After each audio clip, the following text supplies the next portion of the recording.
History often tells the stories of kings and great warriors. But in quiet corners across Nigeria, far from the spotlight, lived women whose faith changed lives, built communities, shaped the church. They weren't bishops, they didn't wear collars. They prayed without ceasing, gave without counting the cost, and helped grow the church.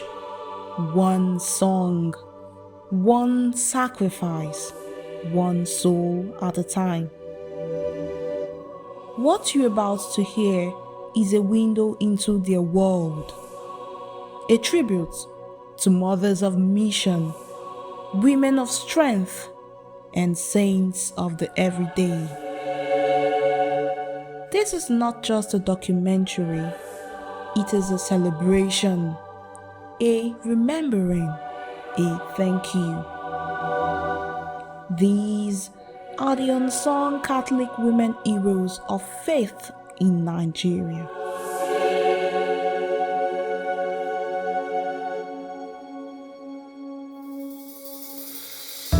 I am Sister Cecilia Adeola Ojo, a sister of St. Michael the Archangel.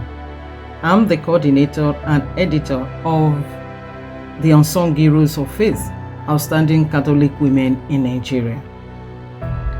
In the quiet corners of Nigeria, there are women whose lives whispered faith, whose hands said without display, and whose hearts beat with courage. These are the unsung heroes whose stories deserve to be told.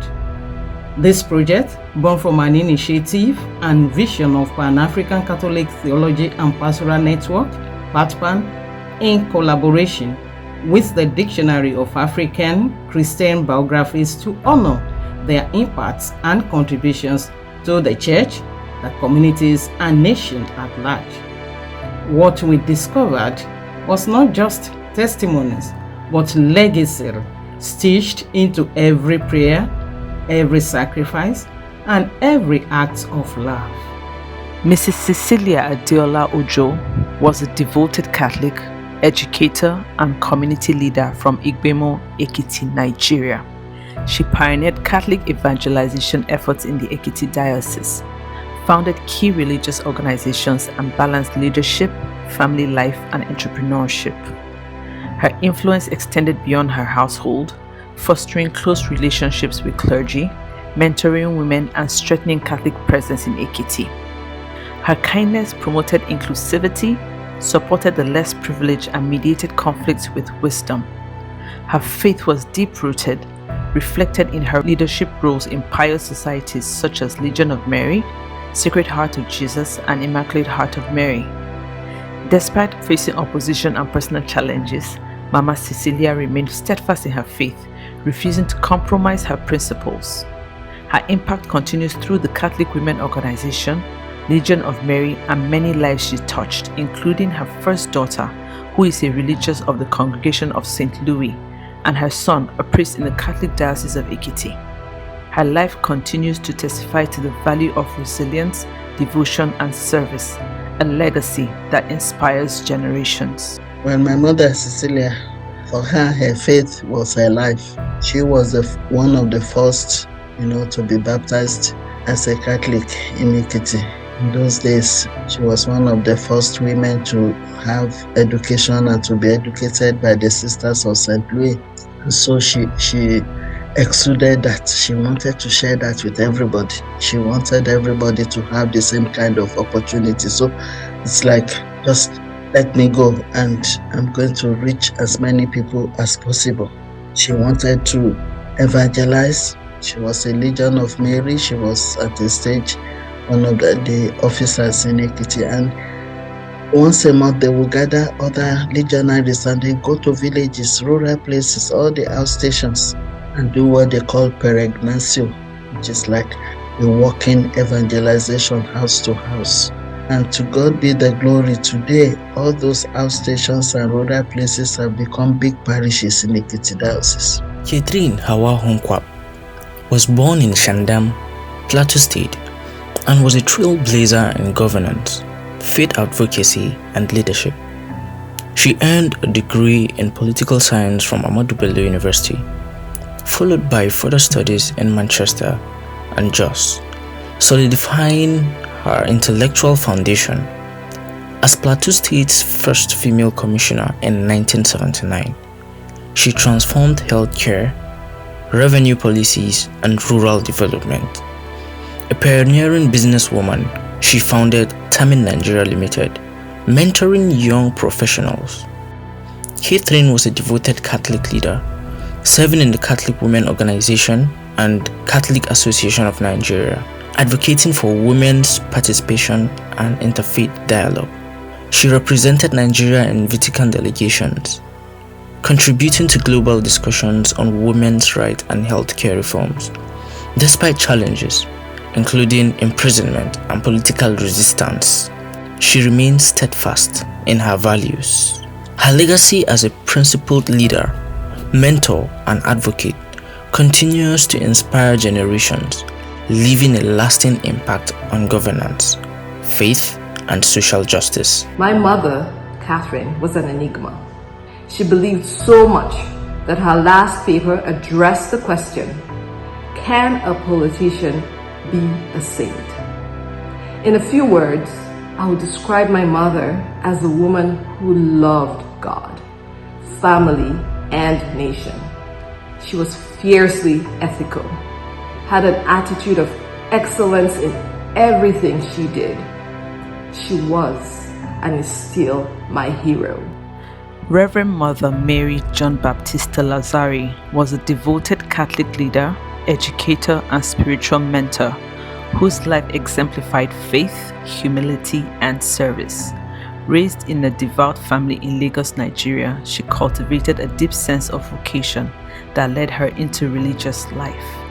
She entered the Sisters of the Eucharistic Heart of Jesus in 1954, professing her final vows in 1965. Her dedication to prayer, discipline, and service shaped her into an exemplary figure in Catholic education and leadership. Mother Lazzari played a transformative role in shaping future educators and religious sisters. She served as novice directress and foundation principal of Nazareth Grammar and Commercial College and was elected Superior General of her religious institute in 1978. Her evangelization efforts centered on devotion to the Holy Eucharist, the Sacred Heart of Jesus and Mary, and the Legion of Mary, inspiring deep faith and commitment in those she mentored. Despite battling a terminal illness, she remained steadfast in her mission, demonstrating selfless service. Her legacy endures through the faith communities she influenced, shaping generations with her lasting dedication to education, spirituality, and moral excellence. There are many things we can gather from the life of Mother Mary John Baptista. She lived an exemplary life. She was a teacher. At the time, she was also a formator, a novice mistress, and she even rose to become the Superior General of the congregation. Through this, she was able to help people, help the novices, help her students, and even the teachers that she trained to build better society and a better church. She wasn't considered to just be a leader or a teacher, but a living gospel of compassion and dedication. Mother Mary Gertrude Nwaturocha was a pioneering Catholic religious leader, educator, and missionary whose life was defined by resilience, faith, and service. Born into a royal family in Nguru Abo, Mbaise, Nigeria, she was baptized into Catholicism and nurtured by her maternal uncle, and later attended St. Joseph Convent in Calabar, HHCJ. She professed her vows in 1940, overcoming societal challenges in an era that discouraged men from religious vocations. In 1959, she became the first HHCJ missionary to Ghana, founding the Catholic Women Association CWA and opening the first HHCJ convent in Salt Pond. That same year, she was appointed the first Superior General of HHCJ, leading the congregation for 18 years. Under her leadership, she expanded missionary outreach, sent sisters for higher education, and helped secure pontifical right status for the congregation. Despite immense challenges during the Nigerian Civil War, she remained steadfast, fostering unity among sisters across ethnic lines. Her legacy continues through the HHCJ's expansion across continents, inspiring future generations to embrace service, perseverance, and trust in divine providence. Her influence at home, in the church, and in the community was felt so great that people cluster around her wants to tap her wisdom, and like a mother hen, we the chicks gather around her. However, she did not make us dependent. She made us to be independent and to be able to serve God with all our own charism. Young women today will learn from Mother Gertrude the gift of faithfulness, fidelity. Let your faith lead you. And so on her lips was always the litany of divine providence who carried her through life. Mrs. Dorothy Nkem Akunyili was born in Makurdi, Benue State, Nigeria. She excelled academically, earning degrees in pharmacy and pharmacology from the University of Nigeria, Nsukka. Her tenure as Director General of the National Agency for Food and Drug Administration and Control, NAFDAC, from 2001, marked a crucial moment in the fight against counterfeit drugs in Nigeria. Through rigorous enforcement, public awareness campaigns, and strategic international partnerships, she led a nationwide effort that significantly reduced the circulation of fake pharmaceuticals, saving countless lives. Her leadership earned her widespread recognition, including the Nigerian National Order of Merit and a spot on Time magazine's list of the 100 most influential people in the world. As a devout Catholic, Akunyili also contributed to the church through medical outreach, theological funding, and active community engagement. Her integrity earned her the title the Incorruptible Mother of Truth in 2010. Despite facing fierce oppositions, assassination attempts, and systemic corruption, she remained steadfast in her mission to protect public health and uphold ethical governance. Her life stands as a proof of the power of integrity, selflessness, and leadership, inspiring generations in Nigeria and beyond. Mama Paulina Julius Yaya was born in Tweed, Kagoro, Kaduna State, Nigeria. Mama Paulina Julius Yaya was raised in a close-knit community rooted in hard work, gratitude, and resilience. Her family was among the first to embrace Catholicism when missionaries arrived, offering hospitality and support to help establish the faith in the religion. In 1954, she married Mr. Julius Z. Yahaya, and together they moved to Kafanchan, where her husband worked with the Nigerian Railway Corporation. Her steadfast Catholic faith and discipline shaped her household, leading one of her sons, Fr. Louis Julius Yahaya, to embrace priesthood. A devoted member of St. Joseph's Catholic Church Kagoro and St. Peter's Claver Catholic Church Kafanchan, Mama Paulina was active in the Legion of Mary, St. Anne's Society, and the church choir. She tirelessly organized prayer groups, charity meetings, and visits to hospitals, orphanages, and prisons, ensuring hope and care reached the most vulnerable. Her leadership within the Catholic Women Organization (CWO) was exceptional, serving as president and treasurer at various levels.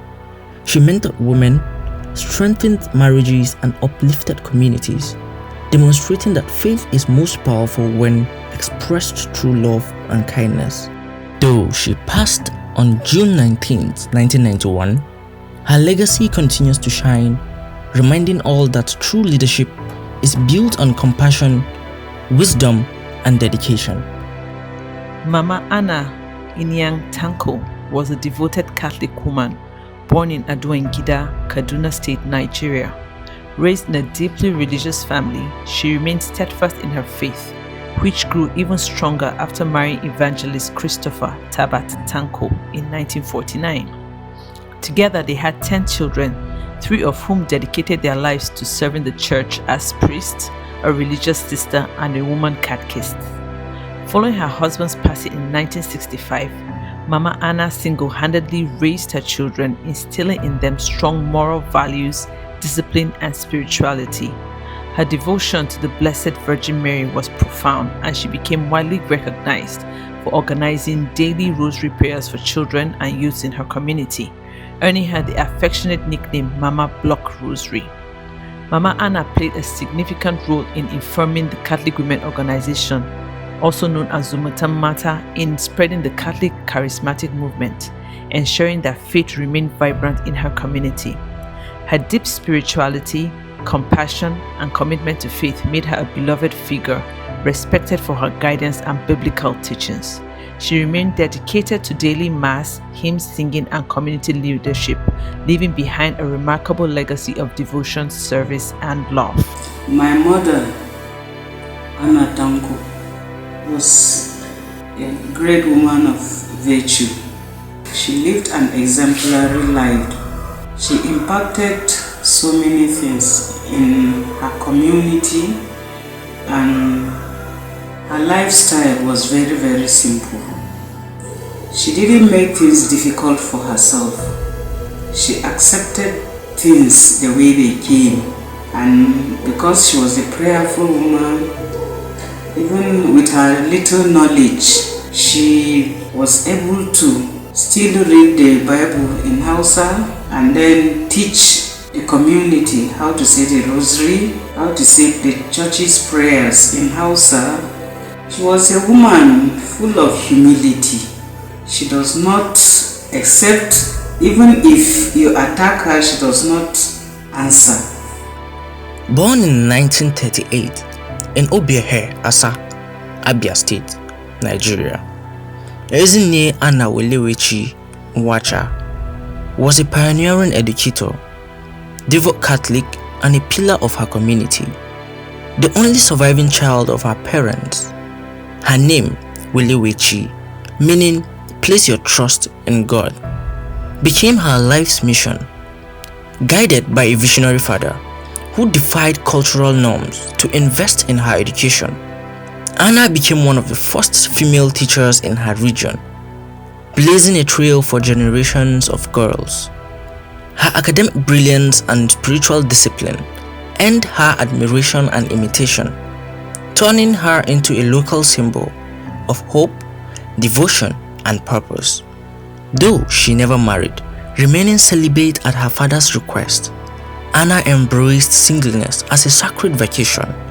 She raised nieces and nephews, mentored youth, and hosted catechism classes and rosary gatherings in her home, which became a spiritual retreat for all who entered. As founder of St. Anne's Nursery and Primary School, she fused academic excellence with Catholic values, influencing countless students, now serving as priests, educators, and professionals.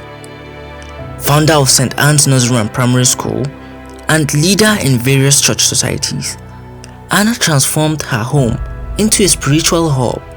She empowered women, guided catechumens, hosted missionaries, instilled integrity and hundreds of lives, sponsored pilgrimages, and formed generations of discipline, compassion, and Catholic values.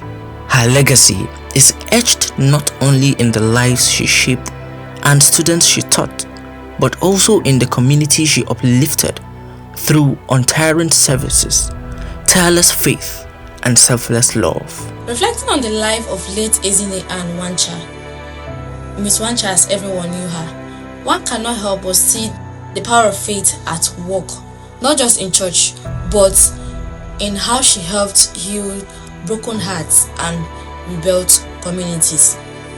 Her life was like a sermon that was not preached, but loved daily devotion and sacrifice. She actually showed us that faith is not just belief, but actions. In humility, in prayer, in relentless sacrifices, and all. Mama Elizabeth Ogunlanoh was born into a royal Benin lineage. Her life was shaped by her father's bold conversion to Catholicism and faith-driven values that followed. Raised in Lagos and educated by Catholic sisters at St. Carmel, her early years instilled in her a reverence for discipline, knowledge, and service.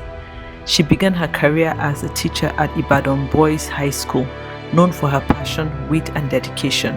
Her life, rooted in Catholic devotion, guided her every step.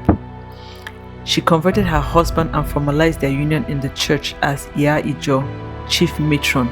She became a beloved spiritual mother in her community. Her home welcomed seminarians, clergy, and neighbors alike, always with open arms and a generous heart.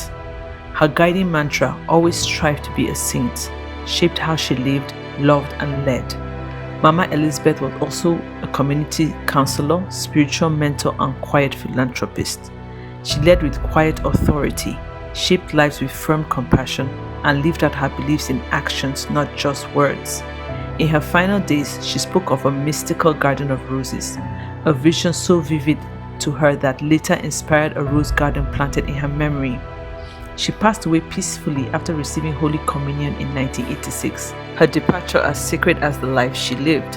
Her legacy endures in generations, touched by her grace. That Mama, if you are able to go and exhume her body, so she will be intact, because she is always trying to be a saint. She's a member of the Legion of Mary group. Legion of Mary, we used to meet in her house. She is a member of this Catholic cooperative society. I don't know.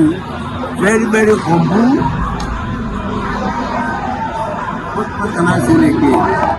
Sister Mary Eucharia Anyaegbunam was a devoted Catholic nun, educator, and humanitarian who dedicated her life to faith, education, and service. Born in Anambra State, Nigeria, she overcame early hardships to pursue academic excellence before joining the Sisters of the Immaculate Heart of Mary, Mother of Christ, in 1953. Her studies took her to Kent, Edinburgh, and Nsukka, where she specialized in biology and English. As a teacher and administrator, she influenced generations of students, blending discipline, creativity, and faith through music, dance, and academics. During the Nigerian Biafra War, she founded the Win the War School, providing displaced girls with education and shelter. She extended her humanitarian efforts to caring for vulnerable children, widows, and wounded soldiers. Her contributions spanned religious mentorship, pastoral work, and catechesis, emphasizing cultural and artistic expression in Catholic education. Though a perfectionist, her dedication to excellence inspired all who encountered her. Her legacy endures through her educational initiatives, faith-driven leadership, and enduring commitment to humanitarian service, leaving a lasting impact on generations to come. Being a Christian to the core, she was a very balanced, gifted, intelligent, holy sister, holy leader who did not just administer rules but formed consciences and gave people confidence in life. Her services and sacrifices in building both the church and society, as principal of many secondary schools, Maria Regina Model Secondary School, Nnewi, QRC Onitsha, Obot Girls, and so on, were not in vain. They were investments in the moral and intellectual formation of generations of students, especially young women who now serve in various fields across Nigeria, Africa, Europe, and beyond. Mama Rebecca Hamza grew in a deeply spiritual and storytelling-rich community, raised by her father, Malam Haruna Angil, a teacher and evangelist, and her mother, Ma Briskila Angu. She developed intellectual curiosity, strong moral values, and deep faith. A passion for education led her through Lupwe Primary School, Ginguri Girls College, Advanced Teacher College, Ahmadu Bello University, and the University of Jos, earning degrees in language and curriculum studies. In 1965, she married Mr. Anthony Leginto Hamza, building a faith-driven home for 5 children and fostering culture of generosity and prayer. Mama Rebecca established educational programs, literacy classes, and prayer meetings, ensuring spiritual and academic growth in her community. She later became Zonal Presidential Commissioner, Counselor for Education, and Commissioner in Taraba State, advocating for rural development, women's empowerment, and agricultural reforms. In her evangelical mission, she led the Catholic Women Organization CWO, orphanage outreach, and prison ministries, and founded the Women of Hope Center supporting girls with vocational training. Despite health challenges and personal losses, her faith remains untiring. A legacy of compassion, leadership, and resilience continues to inspire generations, proving that service and faith create lasting change. My late mother, Mrs. Rebecca Hamza, was a woman who believed in giving back. She never had much in her life, but what she could give, she gave. Opportunities, second chances. She believed in people redeeming themselves. Her life was not without struggle. She had her own challenges as a young girl. And the things she went through taught her to be empathetic to other young women that were going through similar circumstances and not write them off, She gave of herself in any way she could, volunteering in church, teaching young women, prison visitations, working with people living with HIV and AIDS. She just had sympathy for the less privileged. Even for those you assume had everything, she was able to know when someone needed something, even if it was just a listening ear, and she was always there. Her day could not properly start until she had spent time with the Lord, and that has influenced me greatly. Whatever I go through, good or bad, I always tell it to the Lord. I knew Ma Rebecca Hamza in 3 capacities: as a teacher, as a commissioner for Agric, and as a CWO president. Honestly, I can simply describe her in one word: humility.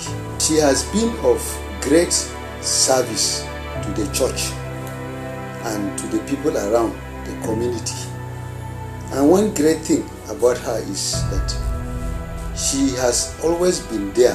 In fact, if you've ever encountered her and she counsels you or tries to advise you on an issue, you will believe with me that yes, she was a mother to the core. Born in 1923 in Ibadan to Ijebu Catholic parents, Mrs. Subuola Marcellina Adeola Lanleru, affectionately known as Mama, lived a life anchored in devotion, discipline, and selfless service. Her early formation was shaped by her mother, the first Iyayijo of St. Mary's Cathedral, whose legacy of faith Mama would proudly carry forward.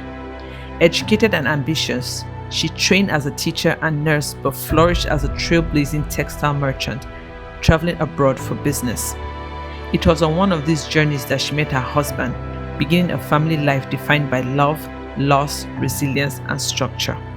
A mother of 10, Mama was both a firm matriarch and a source of warmth. Her home overflowed with family, visitors, and grace. She balanced family life with deep-rooted service to the church, earning the parish nickname Ave Maria. From building the grotto and Stations of the Cross to leading the Catholic Women's Organization CWO, Block Rosary, and Sacred Heart of Jesus societies, Mama shaped her faith community with tireless dedication. A trusted parish leader and matron of the St. Cecilia Choir, she was revered by clergy and laity alike. Blunt yet fair, she spoke the truth with conviction, often misunderstood but always respected. In recognition of her extraordinary service, Mama received a papal medal and countless honors. For her 10th memorial, her children re-roofed St. Mary's Cathedral, a visible symbol of her lasting legacy. Mama's life was a living testimony. Her faith, leadership, and love continue to echo through the generations she nurtured. Madam Monica Akapan Obot was a devoted Catholic leader, community advocate, and pioneer of faith-based education in Akwa Ibom State, Nigeria. Raised in a Catholic household, she embraced the faith early and remained steadfast, despite losing her parents at a young age. Though denied formal education, she was a self-taught woman who championed girl child education and sponsored local girls to attend covenant schools.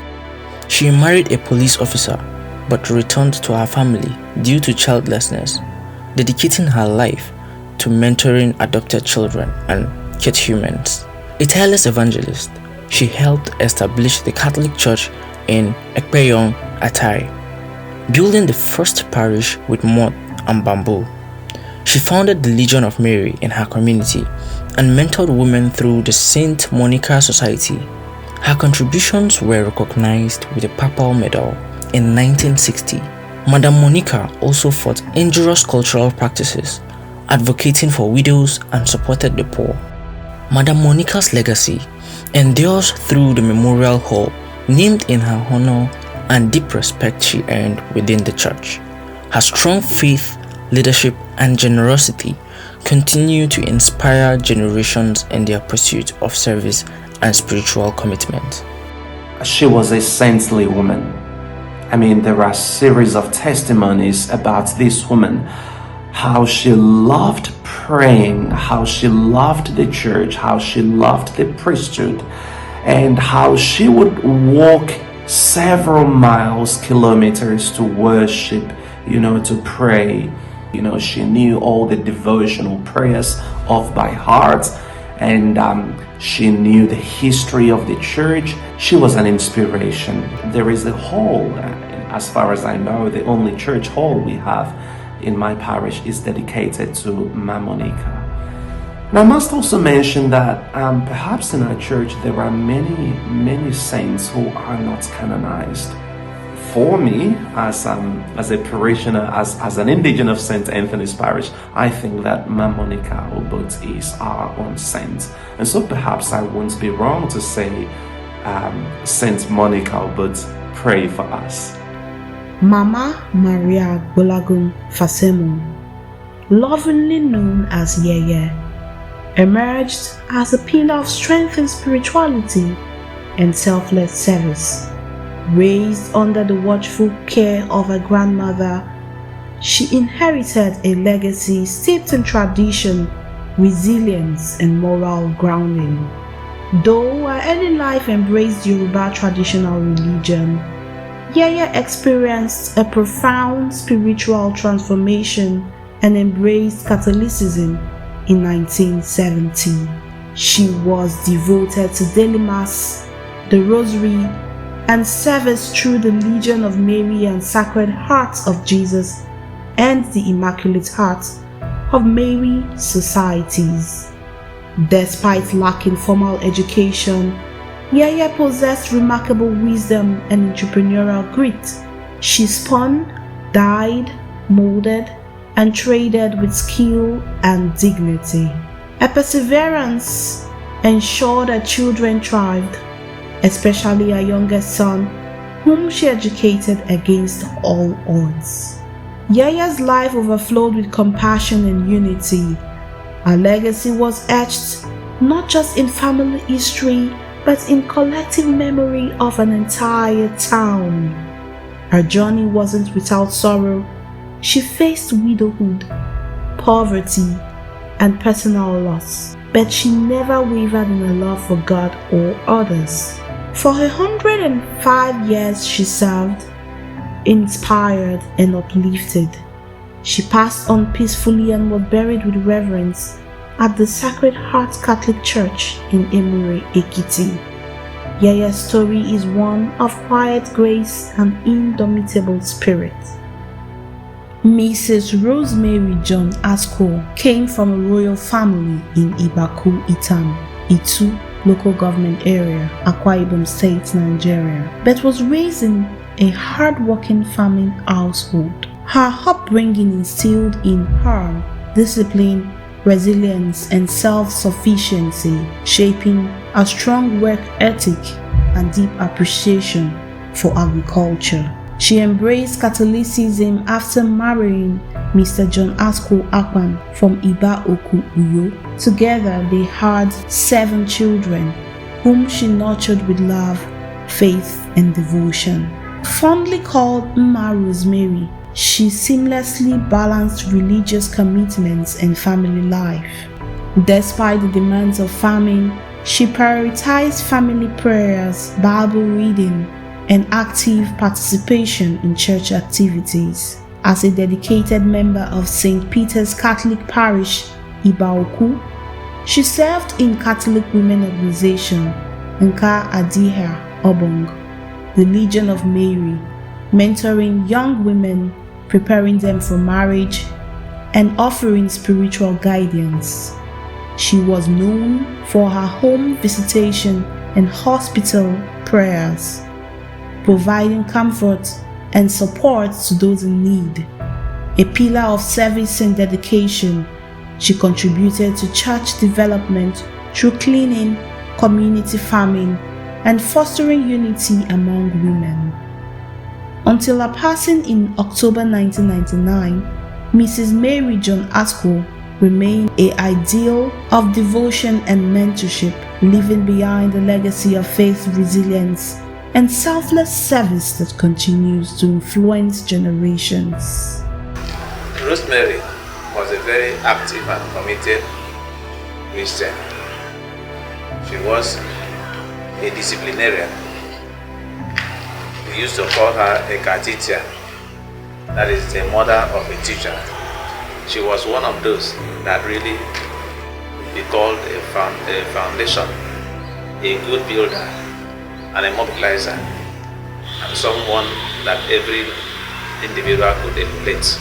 Born in 1906 in Ijebu Ode, Mama Francisca Ayanbadejo was a pioneer of faith, service, and quiet leadership.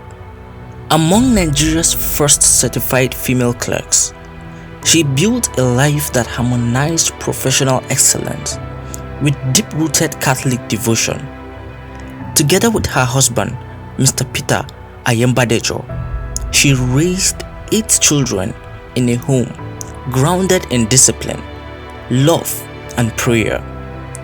A union later honored by Pope John Paul II with a papal knighthood of St. Gregory the Great.